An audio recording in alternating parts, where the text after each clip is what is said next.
magiging successful ka? Nasusolusyonan mo ba yung problema araw-araw? Nagiging oportunidad ba? Magkakaroon ka ng mga challenges, ng mga problems in life. Kung nagagawa mo ito laging oportunidad, magiging successful ka.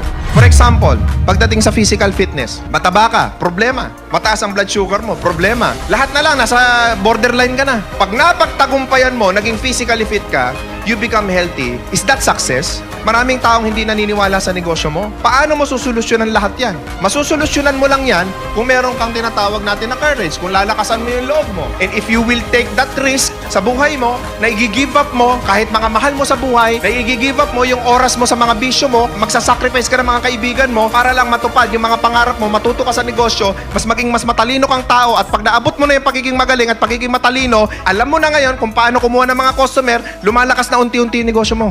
Ganun lang kasimple. Problem solving lang ang buhay.